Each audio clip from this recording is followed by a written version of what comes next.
and welcome to Seen Through Glass. Welcome to destination number 2 of Drive the World. We have just touched down in Auckland, New Zealand.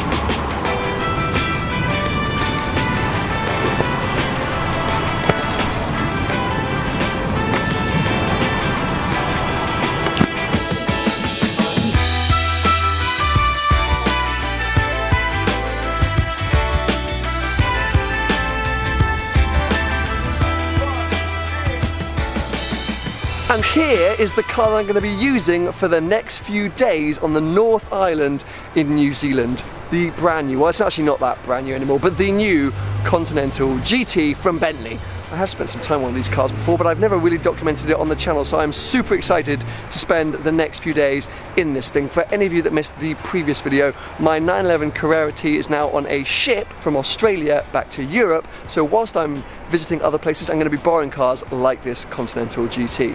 Anyways, you can probably tell I'm a mess of tiredness and confusion, so most important thing in the entire world, let's go get coffee.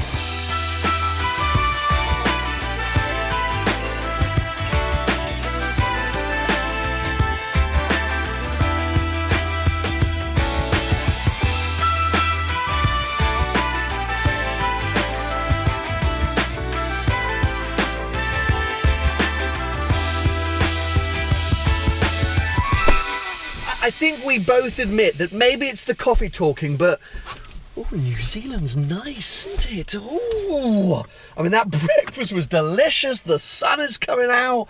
People are friendly. It's got a sort of atmosphere, a vibe to it. But as I say, that could be the sort of weird jet lag and 2 coffees I've now had.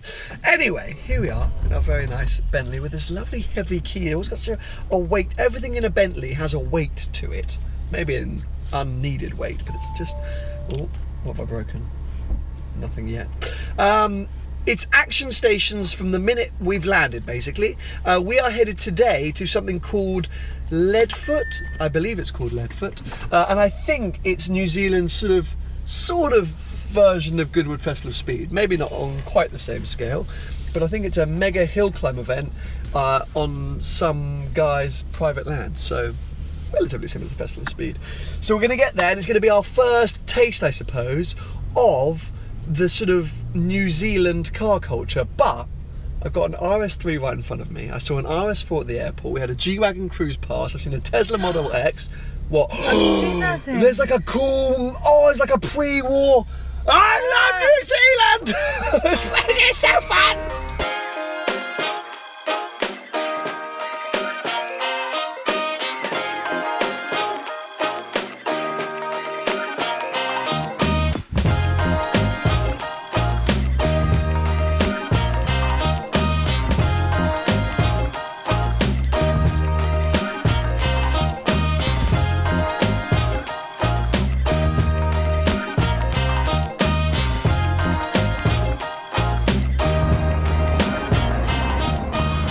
Well, it is fair to say that New Zealand is mad. I mean, we are an hour into our time here and we've been going around every corner like, wow, wow. And we've now parked up at some kind of lookout spot and we seem to be hiking on a mountain for a big old view. But yeah, it's like a mixture of Scotland, the Alps and Hawaii. But yeah, I'm very excited for the next few days here. I'm also excited for this view once we make it. And I'm super glad we got the Bentley because that thing is just regal in the way it is to drive. Oh, I think we made it.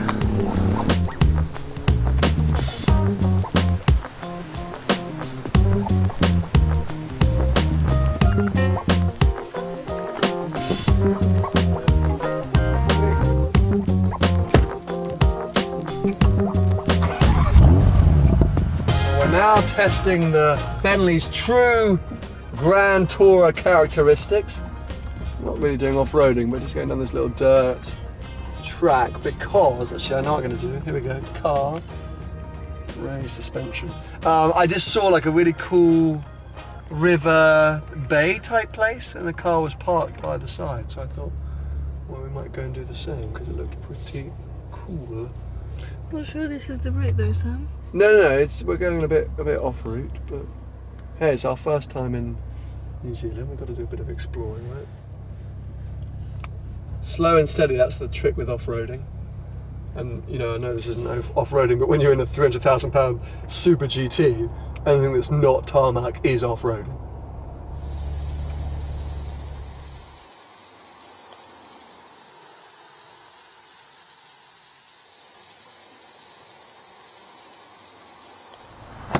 Now, one thing you have to be quite good at when travelling a lot is being prepared, always being prepared, because you're living out of suitcases, you're going from one place to the next. I'm very bad at being prepared, so I've been in these clothes for what feels like about 48 hours now, and today Bentley are hosting us VIP at Leadfoot, so I need to get out of my plain clothes and into something a bit fresher.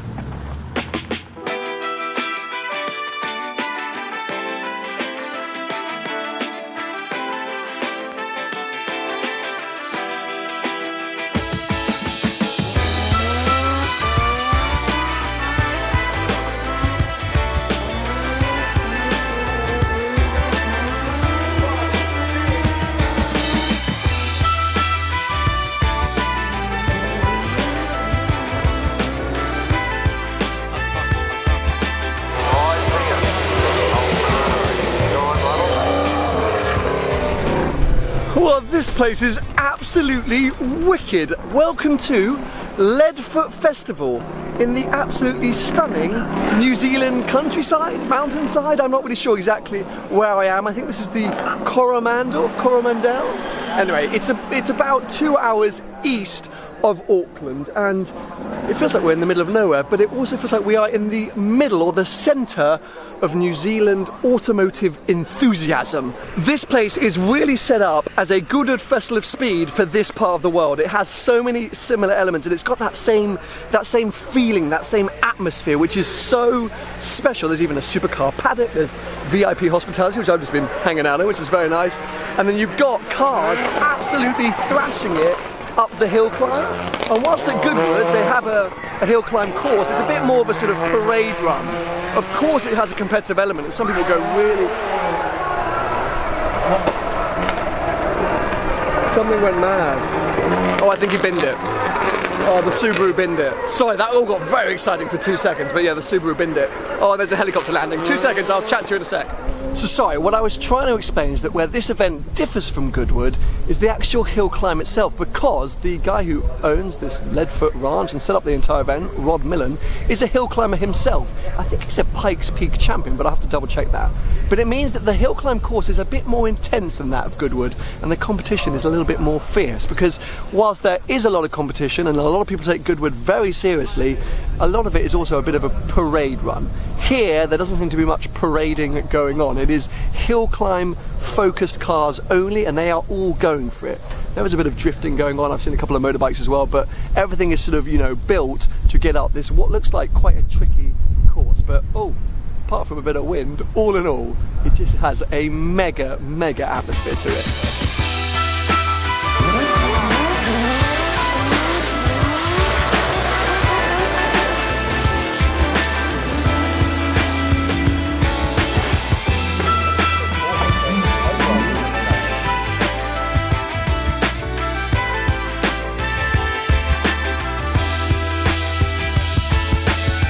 Boys and girls, meet Racing Ray Williams. You hold the car land speed record here in New Zealand? Yes, I still do. I've held it now for 22 years. Set it in my old 930 turbo road car. I still have the car, but it's a little bit too precious to run on hill climbs now, so I've retired the Porsche, hence we bought the Capri. Not to sacrifice it, but Sure. It won't hurt quite as much if we damage this one. No. And it's just about as quick, but it's a lot more dangerous to drive. It's a real muscle car, and it's very physical.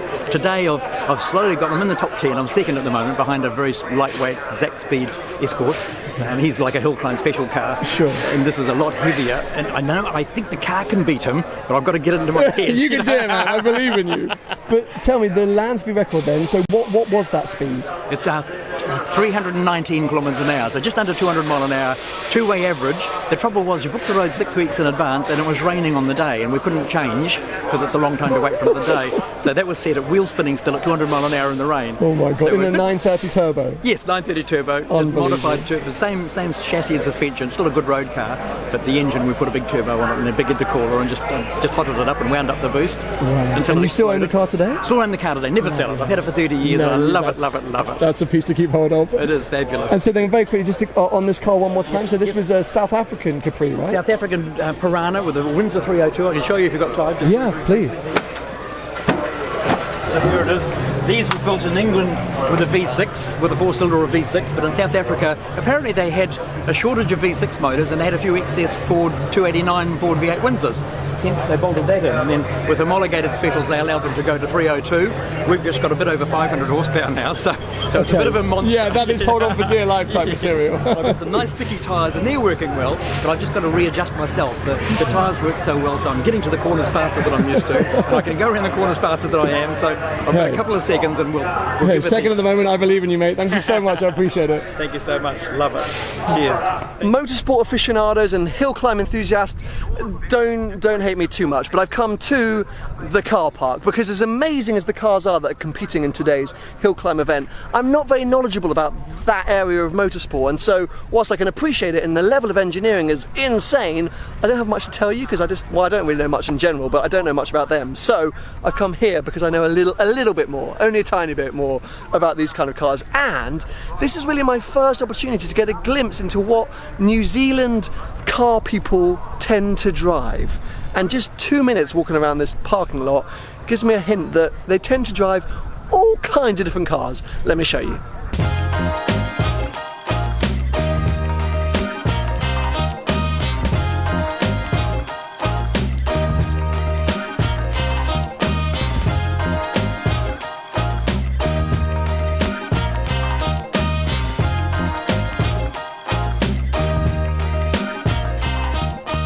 I know I'm not being very original today filming all the supercars, but there's a bloody Ford GT here. I mean, arguably on a Ford stand, but in all black with the carbon wheels. I mean, what? I've come over to the VIP car park, which is actually where I'm parked, quite sneakily.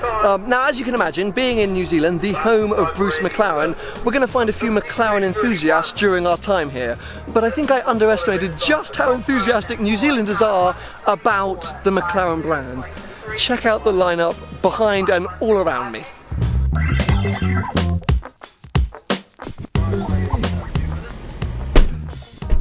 Well, what an introduction to New Zealand. This event, absolutely freaking awesome. It really does feel like a baby Festival of Speed. What Goodwood Festival of Speed must have been like.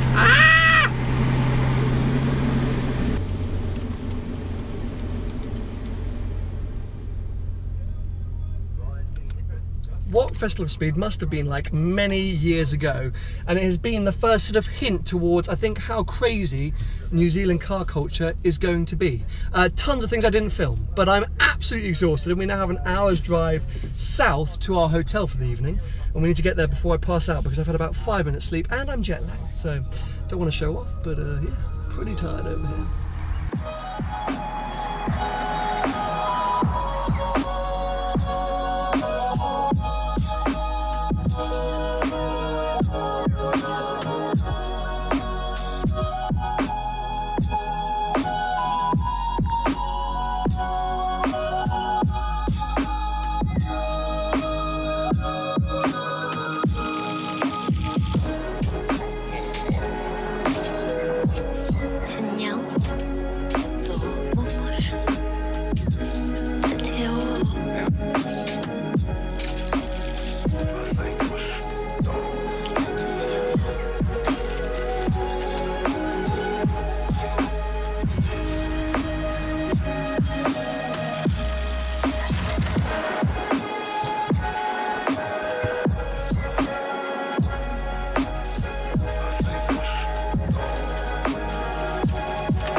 This noise is quite intense. I've changed shirt again. I seem to be changing clothes a lot today. I feel like some kind of Hollywood diva. But yeah, I can't explain why I've changed. It's more comfy, this t-shirt. But that kind of brings an end to today, our first day in New Zealand. It's been pretty full on. I've hardly talked about the actual Bentley that we've been driving. More to come on that in the coming days, I suppose. But yeah, I definitely need some sleep now. But I hope you've enjoyed today's video. Give it a thumbs up if you have, and make sure to subscribe for plenty more videos to come. Is that Rottnest? This is not Rottnest. This is not. Yes, that's Rottnest.